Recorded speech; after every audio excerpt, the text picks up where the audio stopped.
आगामी लोकसभा निवडणूक आचारसंहिता संदर्भात कळवण प्रकल्प येथे पत्रकारांची आढावा बैठक।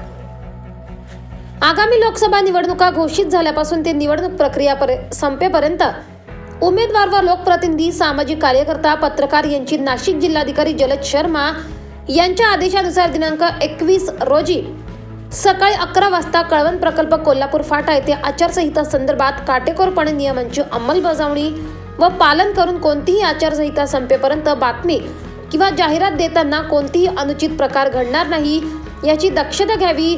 जर दिंडोरी लोकसभा निवडणुकीत जर एखाद्या उमेदवारांची किंवा कार्यक्रमाची जाहिरात द्यायची असेल तर जिल्हाधिकारी जलज शर्मा यांची परवानगी किंवा पत्र घ्यावे लागेल। जर नियमांचे किंवा चुकीचे जातीवाचक उल्लेख केला किंवा झाला तर नियमानुसार तुमच्यावर कारवाई केली जाईल।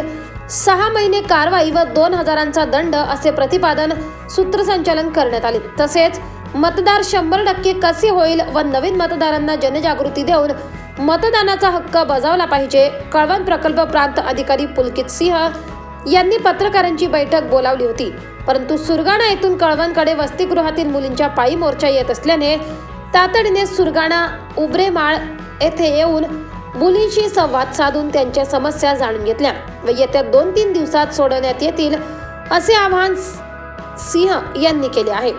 यावेळी प्रकल्प तहसीलदार कळवण प्रज्ञा भोकरे, कळवण सुरगाणा पत्रकार अशोक गवळी, नामदेव पाडवी, लक्ष्मण बागुल, लक्ष्मण पवार, गणेश धुळे, नसीर मणियार, तुषार बर्डे, किरण आहेर, दीपक झाटे, मनोज देवरे, संदीप बोरसे आदी मान्यवर उपस्थित होते।